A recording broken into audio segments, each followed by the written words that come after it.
Scripting language. Scripting language is nothing but a simplified programming languages.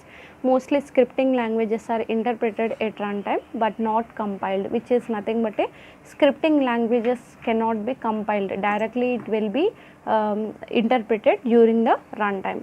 And whenever you include the scripting languages in a HTML, then that HTML page will be act as a dynamic web page, otherwise it acts as a static web page. What is the meaning of static web page and dynamic web page means?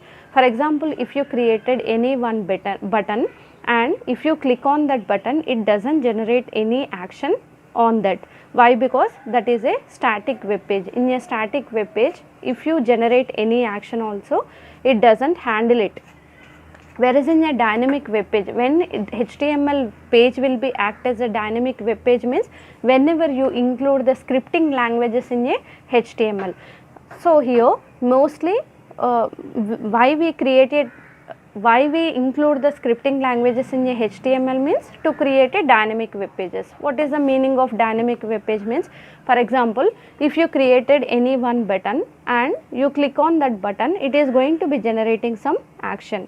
So that is nothing but a static and dynamic. So mostly in a HTML we can include the VB script or JavaScript, but most popular scripting languages we include in a HTML web page is JavaScript. JavaScript is the most popular scripting language. JavaScript language is developed by Netscape Sun Microsystems in the year 1995. JavaScript is derived from a Java programming language, but it is not same like a Java. Next one, Java is a lightweight programming language. What do you mean by lightweight programming language means? To use this JavaScript, we doesn't require any extra hardware and software tools. And to run a JavaScript also, it doesn't require any extra memory space. That's why it is called as a lightweight programming language. And already I said JavaScript can be directly interpreted at a runtime. It is not compiled. That's why it is called as a interpreted programming language with object-oriented capabilities. And JavaScript can be written within a notepad also. And Java is a case sensitive language. Case sensitive is nothing but a, for example, sum is a variable written in lowercase letters and sum is a variable written in uppercase letters. Both will be having the different meanings. Why? Because it is a case sensitive language.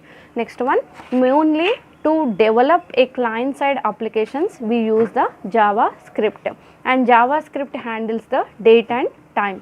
And in a JavaScript, plus symbol is used for concatenation and addition also. Okay, addition and concatenation. In a JavaScript, each and every statement ends with a semicolon. And in a JavaScript, in C, control statement syntax whatever is there, same syntax it follows in a JavaScript also. This is about the JavaScript.